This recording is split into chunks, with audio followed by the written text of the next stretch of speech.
Welcome. This is the We Do section of the lesson, and you should already have read the article Electricity and Motion at the PDF file.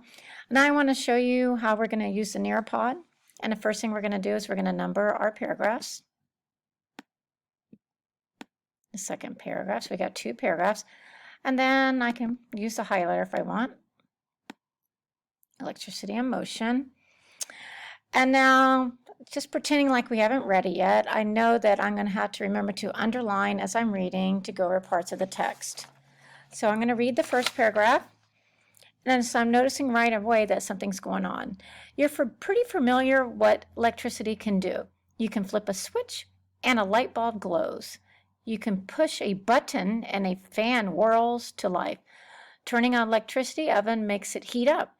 But why do you get these results?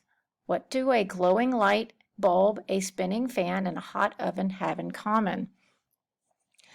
Well, if you flip a switch, a light bulb does glow, so I'm going to highlight that.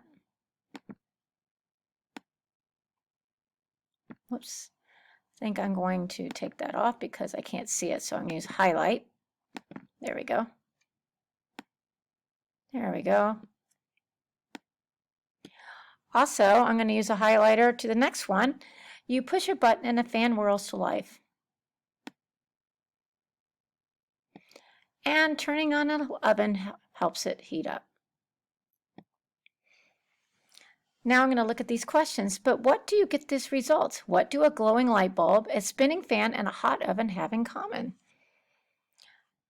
The answer is current electricity, or the steady flow of bits of matter called electrons.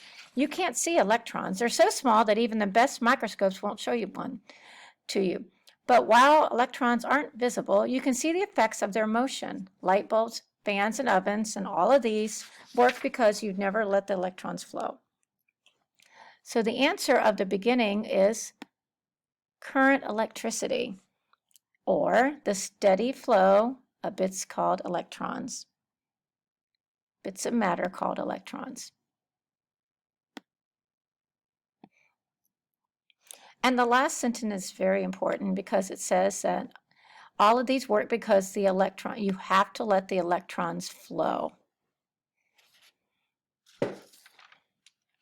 So let's remember to underline the parts of the text that we're reading, and also remember that the relationship between these events and interactions within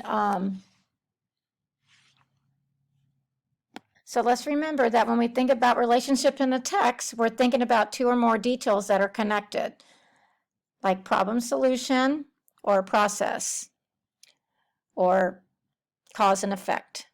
So our next thing we're going to be doing is that you are going to be I'm going to be doing event 1 and event 2, and the we do, and then in the you do, you're going to be doing event 3.